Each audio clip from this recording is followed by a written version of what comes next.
आपके चरणों में कोटि कोटि प्रणाम।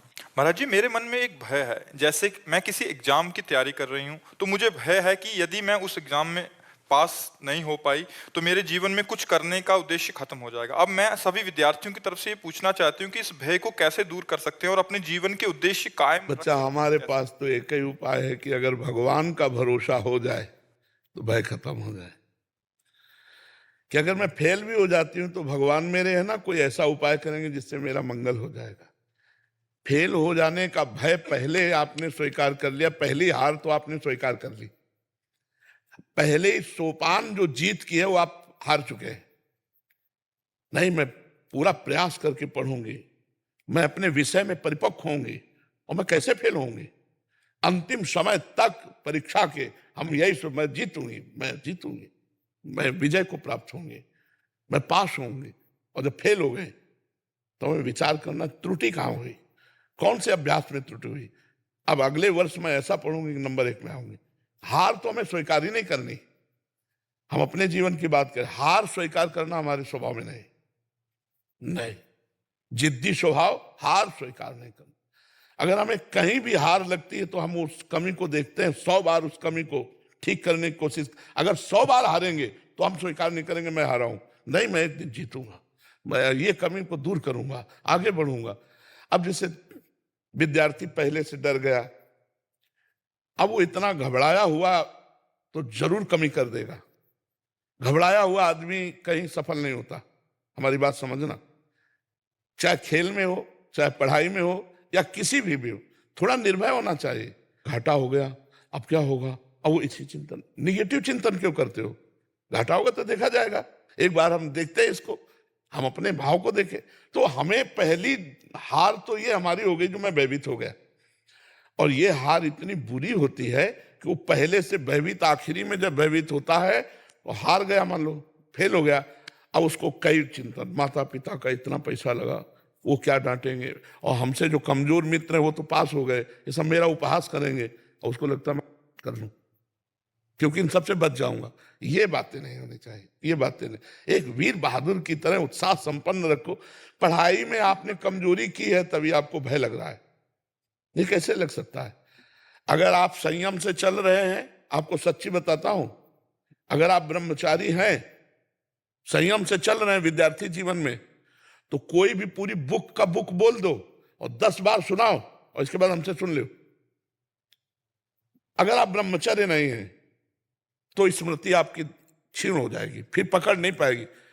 क्या है, क्या हमारे आध्यात्मिक ग्रंथों से कठिन है आधुनिक पढ़ाई? आप विचार करो, अलौकिक अलौकिक सत्ता की जानकारी, यहां तो जितनी जानकारी है सब लौकिक है, और यहां जितनी जानकारी सबके ऊपर अलौकिक सत्ता की जानकारी, वो पढ़ाई है। मान लो उपनिषद है, वेद है, भागवत है, गीता जी है, ये जो अध्यात्म है अलौकिक का है। और उस अलौकिक को ज्ञान प्राप्त करने के लिए जब चला जा, अपने लोग ऐसे पढ़े रात दिन, सिर्फ जैसे विद्यार्थी पढ़ता है ना, ऐसे भगवान ने ऐसा कहा तो ऐसा का क्या भाव हो सकता है?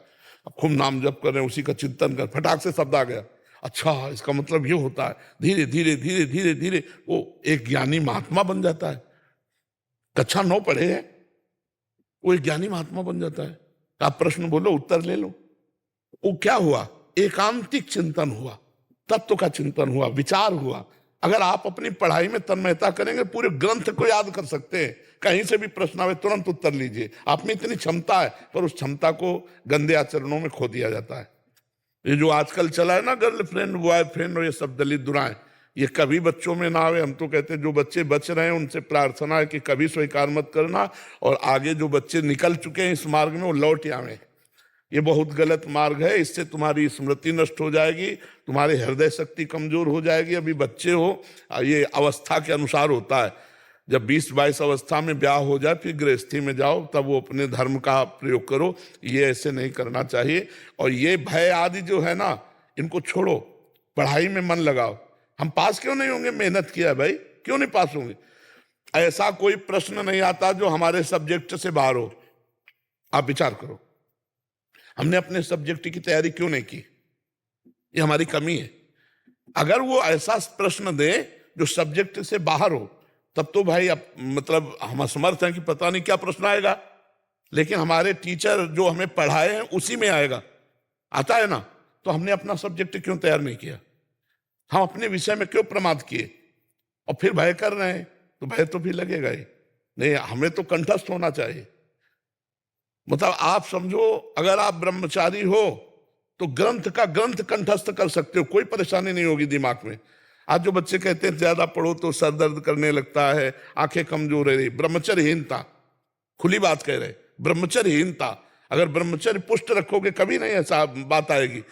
एक आदमी बदल गया ना, हमारा जीना सार्थक हो गया, हमारी साधुता सार्थक हो गई, हमारा जीवन सार्थक हो गया। तो हम अपने कर्तव्य पे लगे हुए हैं, तो उसका फल देख रहे हो। रात्रि के, अब सुनो, सर्दी का समय है, छोटे छोटे बच्चे, माई बहन बूढ़े सब खड़े हैं रोड में। अब कई घंटों से खड़े होंगे, हम 2 बजे निकलते हैं, घंटों से खड़े, बस इतना, किसी को देखा किसी को नहीं भी देख पाए, बस ऐसे ऐसे करते चले जा रहे।